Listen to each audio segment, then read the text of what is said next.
Assalamualaikum warahmatullahi wabarakatuh. Perkenalkan, nama saya Faisal Amar dengan NPM 2022 45500114. Di sini saya ingin mempresentasikan terkait progres tugas besar studi perancangan arsitektur 5. Pertama-tama adalah latar belakang. Duku Atas merupakan kawasan strategis di Jakarta sebagai simpul integrasi transportasi publik seperti MRT, LRT, KRL, dan Transjakarta yang dikembangkan dengan konsep Transit Oriented Development atau TOD. Hal ini didukung oleh fenomena meningkatnya penggunaan transportasi publik, gaya hidup urban yang serba cepat, serta kebutuhan hunian dan ruang kerja yang fleksibel bagi generasi muda usia 21-35 tahun. Selain itu, pengembangan kawasan ini sejalan dengan kebijakan pemerintah dalam mendorong pembangunan berbasis TOD, guna mengurangi kemacetan, meningkatkan efisiensi mobilitas, dan menciptakan kota yang lebih berkelanjutan melalui penerapan prinsip TOD dan pendekatan arsitektur inklusif, serta rancangan mixed building bertujuan menghadirkan ruang hidup yang fungsional, fleksibel, dan mampu mendukung terbentuknya komunitas urban yang dinamis. Lalu rumusan masalahnya. Yang pertama, bagaimana merancang bangunan mixed use di kawasan Duku Atas yang mampu mengakomodasi integrasi moda transportasi publik secara optimal. Lalu yang kedua, bagaimana menerapkan prinsip walkability dan kepadatan tinggi tanpa mengurangi kenyamanan dan kualitas ruang. Dan yang ketiga, bagaimana mengintegrasikan pendekatan arsitektur inklusif agar bangunan adaptif terhadap tren, budaya, dan dinamika urban. Lalu tujuannya, yang pertama, merancang bangunan mixed use yang terintegrasi dengan sistem transportasi publik di kawasan Duku Atas. Yang kedua, menyediakan hunian dan ruang kerja yang fleksibel, efisien, dan sesuai dengan karakter generasi muda urban. Lalu yang ketiga, menciptakan ruang yang mendukung interaksi sosial dan terbentuknya komunitas urban yang dinamis. Yang keempat, mengoptimalkan penerapan prinsip TOD seperti walkability, konektivitas, dan kepadatan terencana. Lalu yang terakhir, menghasilkan desain dengan pendekatan arsitektur inklusif yang responsif terhadap tren dan gaya hidup masyarakat perkotaan. Lalu di sini ada manfaatnya. Manfaat yang pertama bagi pengguna, mendapatkan hunian dan ruang kerja yang fleksibel, efisien, dan dekat dengan transportasi publik. Yang kedua, mendukung gaya hidup praktis, mobilitas tinggi, serta interaksi sosial komunitas urban. Lalu ada bagi kawasan, yang pertama meningkatkan kualitas kawasan Duku Atas sebagai pusat TOD yang hidup dengan terintegrasi. Lalu yang kedua, menghidupkan aktivitas urban sepanjang hari. Lalu bagi kota, yang pertama mengurangi ketergantungan pada kendaraan pribadi dan kemacetan. Yang kedua, mendukung kebijakan kota berkelanjutan dan efisiensi mobilitas. Lalu yang terakhir bagi pengembangan arsitektur, yang pertama menjadi contoh penerapan arsitektur inklusif pada bangunan mixed use di kawasan TOD. Dan yang kedua, mendorong desain yang adaptif terhadap tren, budaya, dan kebutuhan generasi muda. Lalu solusinya, yang pertama itu integrasi fungsi dan transportasi.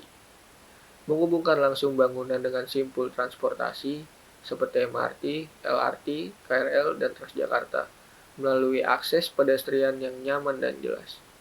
Yang kedua, desain fleksibel dan adaptif, yaitu menerapkan konsep ruang modular untuk hunian dan coworking space yang dapat berubah sesuai kebutuhan pengguna.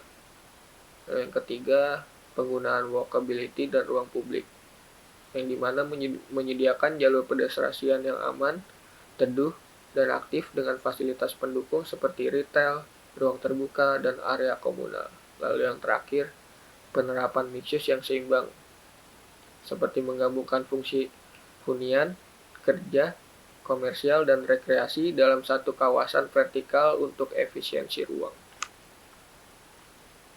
Lalu di sini ada set yang diambil, yaitu di Kuningan Setiabudi RT 3 RW 3 Kecamatan Setiabudi, Kota Jakarta Selatan, Daerah Khusus Ibu Kota Jakarta, atau bisa dibilang Duku Atas. Lalu peruntukan lahannya itu zona K1 digunakan sebagai perkantoran dan jasa, termasuk fasilitas pendukung seperti tempat parkir, restoran, dan fasilitas lainnya. Sini ada regulasi lahannya. Zonanya K1, ID subbloknya 03.003, K1AB, KDB-nya 55, KLB-nya 6,8, lalu KB-nya 32, KDH-nya 20, KTB-nya 60. Zona gempa, kawasan ini termasuk ke dalam zona gempa 4. Kawasan TOD, site termasuk ke dalam kawasan pengembangan TOD karena radius dengan transportasi umum masih dengan jarak yang dekat. Walaupun kawasan ini masih diindikasikan TAD, tetapi kawasan ini dalam tahap pengembangan TOD dengan memperkuat integrasi hunian atau bangunan dengan fasilitas transportasi umum sekitar.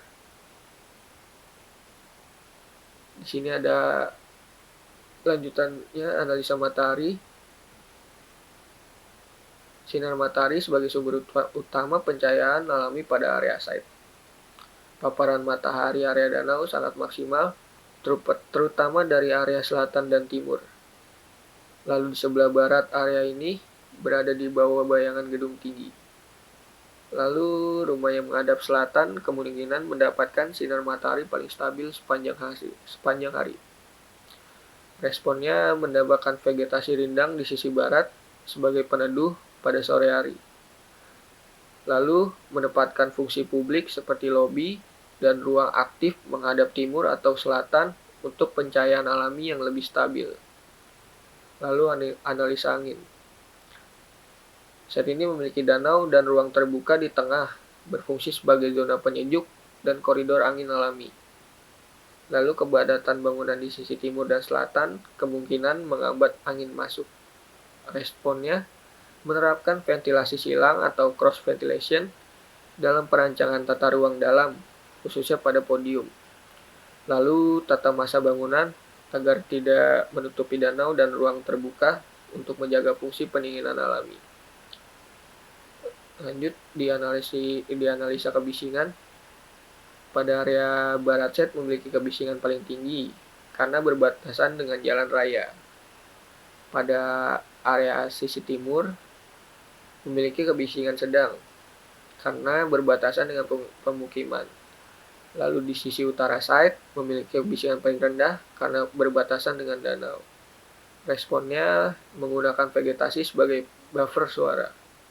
Lalu sistem zoning yang tepat dan menggunakan material insulasi suara pada sisi barat. Dan di sini ada iklim dan potensi alam. Area set ini beriklim tropis lembab basah yang dimana suhu rata-ratanya 24 derajat Celcius sampai 32 derajat Celcius. Dan kelembapannya cukup tinggi, dimana itu berada di 70% sampai 95%. Curah hujannya juga tinggi sepanjang tahun, puncaknya ada di Januari sampai Februari. Lalu angin dominan dari sisi timur laut dan barat daya dengan kecepatan rendah. Radiasi mataharinya tinggi sepanjang tahun, terutama pada bagian sisi timur dan barat. Respon desainnya mengatur orientasi bangunan memanjang utara sampai selatan untuk minim paparan matahari langsung. Lalu menggunakan shading seperti kanopi, secondary skin, atau brise soleil di sisi timur dan barat. Lalu yang ketiga menerapkan ventilasi silang dan bukaan besar untuk sirkulasi udara alami. Menggunakan atap hijau, material insulatif, dan warna terang untuk meredam panas. Lalu menambahkan overstack dan sistem drainase untuk menghadapi curah hujan tinggi. Lalu memaksimalkan pencahayaan alami, tidak langsung untuk mengurangi beban listrik. Terus lanjut ke potensi alam. Set bagian barat terdapat danau yang berfungsi sebagai tandon hujan udara alami yang sangat penting mengingat kawasan ini rentan banjir. Lalu yang kedua terlihat kawasan hijau yang cukup lebat mengelilingi sebagian danau. Ini dapat digambarkan sebagai ventilasi alami untuk semi lestari. Potensinya, area yang berpotensi untuk urban farming atau open air coworking atau taman sensorik. Lalu pengembangan RTH seperti taman dan green roof dapat meningkatkan kualitas lingkungan dan memberikan ruang publik yang nyaman bagi masyarakat. Lalu ada konteks tapak. Site ini terletak di jantung konektivitas moda transportasi publik di Jakarta, dikelilingi fungsi campuran seperti pengantoran, komersial, dan hunian vertikal, serta dekat kawasan SCBD dan segitiga emas Jakarta.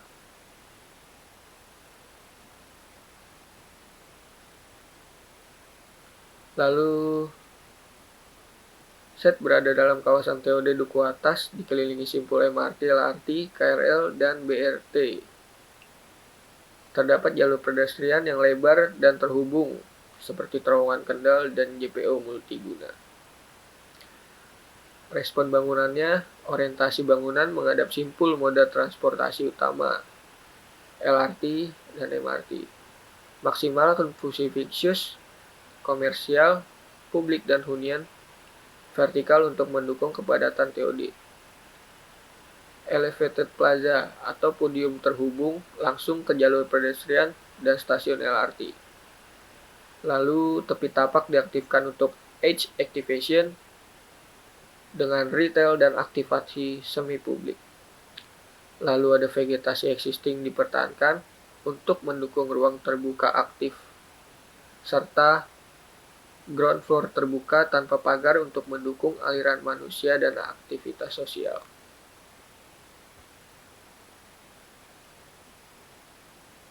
Lalu di sini ada vegetasi. Vegetasi existing cukup melimpah, terutama pohon-pohon peneduh berukuran sedang sampai besar. Tersebar merata di tepi tapak, sebagian besar berada di sisi selatan dan timur side. Potensinya memberikan naungan alami bagi sirkulasi pejalan kaki, serta bisa difungsikan sebagai buffer visual dan akustik terhadap jalan ramai. Lalu respon desainnya, pohon existing tetap dipertahankan dan diintegrasikan ke landscape aktif. Terus zona publik dirancang di bawah pohon untuk kenyamanan termal alami. Untuk view dan pandangan, arah utara menghadap langsung ke stasiun LRT dan area terbuka aktif Duku Atas. Lalu view barat, pemandangannya koridor Sudirman dan Skyline SCBD. Lalu selatan termasuk ke arah view negatif, potensi gang sempit dan belakang gedung. Responnya fasad barat diberi bukaan lebar untuk menangkap dinamika perkotaan. Lalu area komersial seperti kafe dan toko ditempatkan di sisi barat untuk menarik pengguna transit. Yang ketiga, menambahkan kanopi atau balkon interaktif untuk pengalaman visual pengguna. Yang keempat, fungsi hunian atau kantor ditempatkan menghadap ke utara untuk nilai view premium. Lalu desain rooftop garden atau sky lounge untuk di sisi utara untuk mendapatkan viewpoint kota. Lalu menempatkan fungsi servis seperti utilitas, vertical core, toilet, area pengelolaan sampah itu di sisi selatan. Lalu menggunakan bukaan terbatas atau tinggi untuk pencahayaan tanpa gangguan pandangan pada arah timur. Lanjut ke aksesibilitas dan sirkulasi. Aksesibilitasnya, set ini sangat strategis karena berada di simpul TOD. Akses utama pejalan kaki berasal dari arah utara seperti stasiun LRT. sedangkan kendaraan masuk dari sisi timur melalui jalan sekunder. Yang utama, pejalan kaki dari arah utara stasiun LRT. Lalu di sisi barat terhubung ke Jalan Sudirman dengan trotoar aktif dan akses kendaraan. Respon desainnya membuat akses TOD langsung dari sisi utara dengan rem atau eskalator. Yang kedua, drop-off kendaraan pribadi diatur di sisi timur atau belakang. Yang ketiga, desain akses yang universal. Minimal itu menyangkut difabel atau lansia di seluruh jalur masuk. Sirkulasinya, sirkulasi pejalan kaki dominan dari arah utara dan barat. Jalur kendaraan dan servis perlu dipisahkan, diarahkan dari sisi timur atau selatan agar tidak mengganggu aktivitas publik di depan. Respon desainnya memisahkan zona pedestrian dan kendaraan. Lalu plaza terbuka mengarah ke utara sebagai penghubung TOD. Yang ketiga, alur servis tersembunyi di sisi timur atau selatan, tidak mengganggu zona publik. Lalu menggunakan SIXNET atau SIXNET terpadu dan peta orientasi di titik simpul pergerakan. Lalu visualisasi sirkulasi harus mudah terbaca oleh semua orang, termasuk difabel dan lansia. Lalu memisahkan antara pejalan cepat, pejalan santai.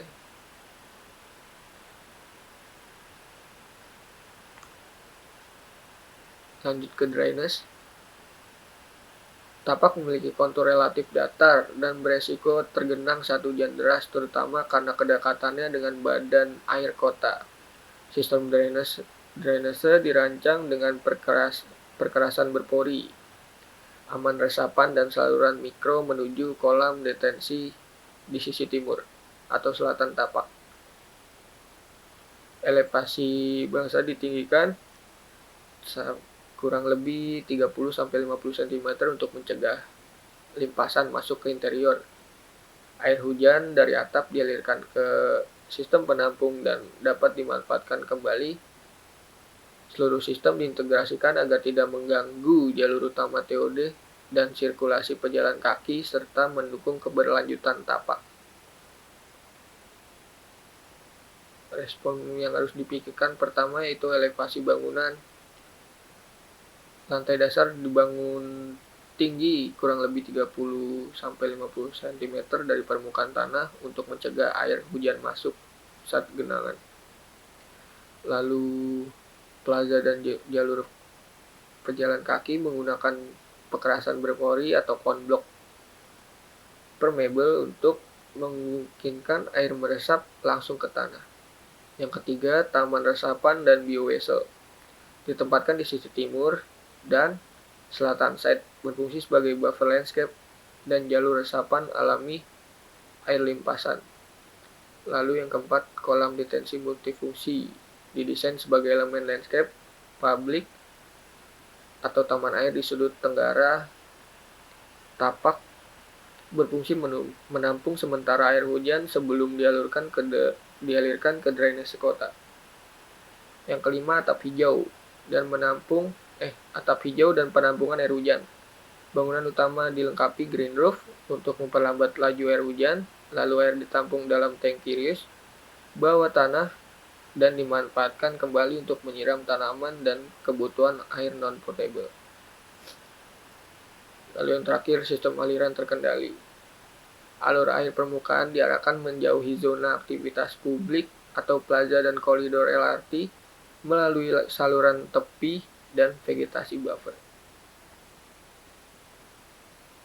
Di sini ada utilitas yang dimana air bersih langsung disuplai oleh PDAM dan ditata ulang selama pembangunan MRT Jakarta. Lalu air limbah, sistem pengolahan limbah di saat ini menggunakan dua aliran.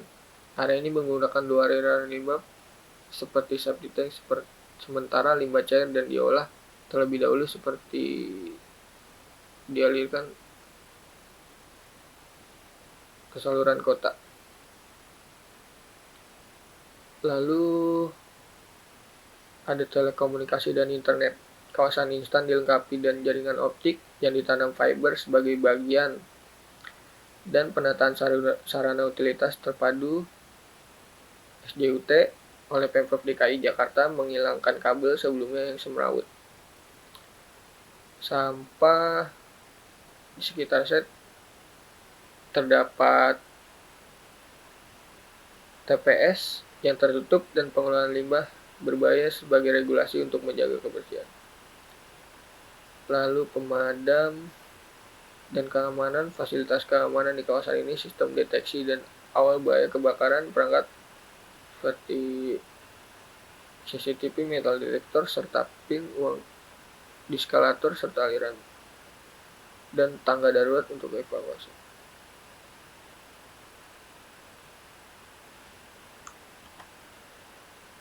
Lalu topografi. Set ini memiliki topografi datar dengan elevasi kurang lebih 8-10 meter di atas permukaan laut, serta kemiringan lahan sangat landai, kurang dari 2%, sehingga tidak ada perbedaan tinggi signifikan dalam satu tapak, dan tidak memerlukan penggalian atau penggurugan besar. Respon desainnya, lantai dasar dibangun tinggi kurang lebih 30-50 cm dari level tanah existing, yang dimana mencegah masuknya limpasan air hujan atau genangan ke area fungsional zona tapak. Lalu area publik plaza dan sirkulasi diletakkan di area tengah tapak yang paling aman dari potensi genangan. Lalu kolam retensi dan taman resapan diletakkan di sisi tapak yang lebih rendah seperti selatan atau timur untuk menampung limpasan alami. Lalu pondasi menggunakan dangkal atau cakar ayam yang flat karena kontur stabil dan tidak berbukit. Diperkuat juga dengan lapisan uruk atau pasir jika tanah dasar kurang padat atau terlalu lembek. Drainasenya dirancang mengikuti kontur datar dengan biowesel dan saluran terbuka untuk mengarahkan air ke titik retensi.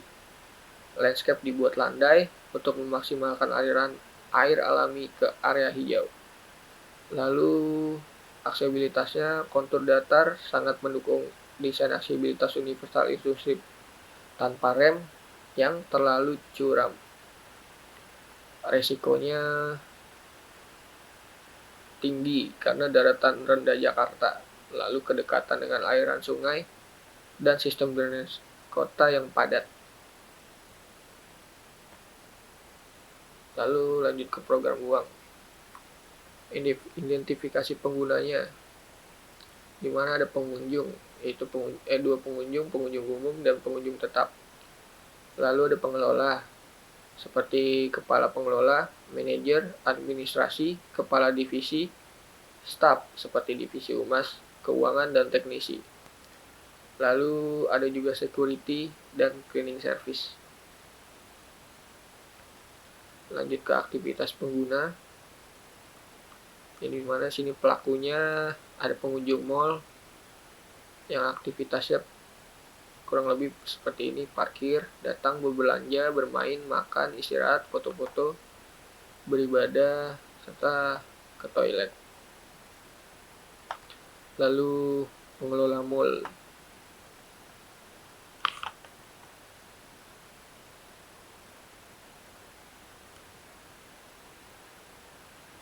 di sini ada juga pelakunya seperti pengunjung apartemen dan pengelola apartemen.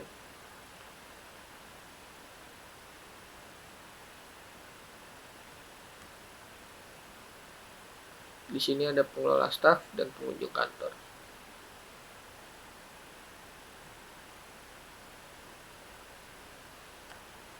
Lanjut ke besaran ruang. Area mall, di mana sini ada lobby yang kapasitasnya 100 dengan perhitungan 100 kali 2 tambah 20%.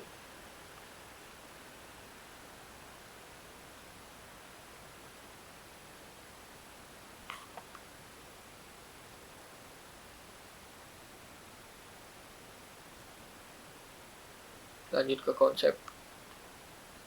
Konsep yang saya gunakan yaitu konsep poros urban oasis. Dipilih untuk memecah kekakuan bangunan masif terbuka. Konsep ini memadukan area komersil yang dinamis dengan ruang hijau publik yang mengalir di dalam bangunan dengan menciptakan porositas atau rongga dan bukan besar.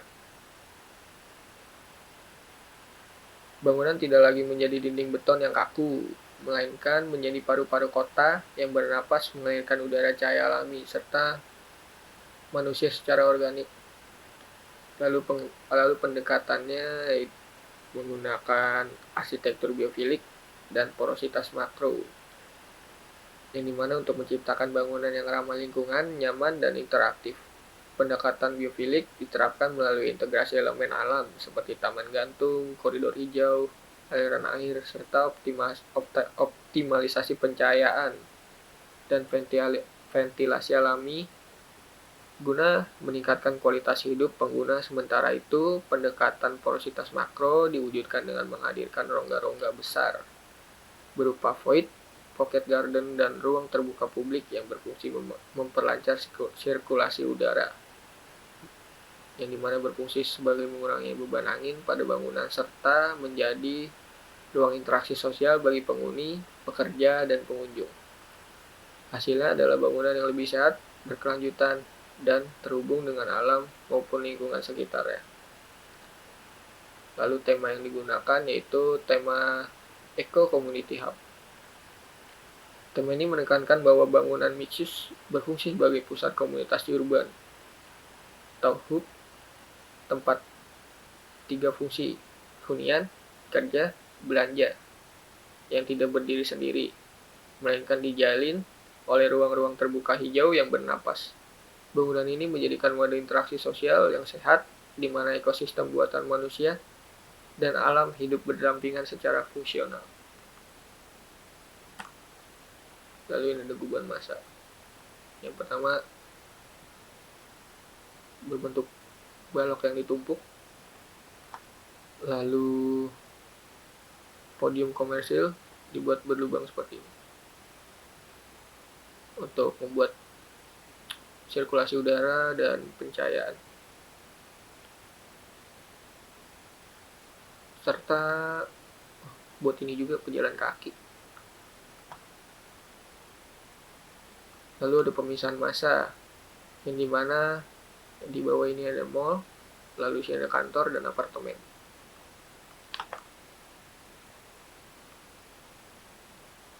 Lalu ini final.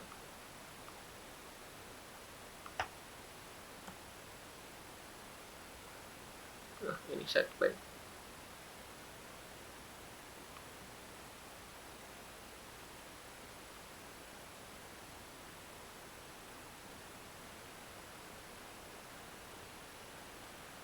Ya, mungkin sekian dari saya. Kurang lebihnya mohon dimaafkan. Wassalamualaikum warahmatullahi wabarakatuh.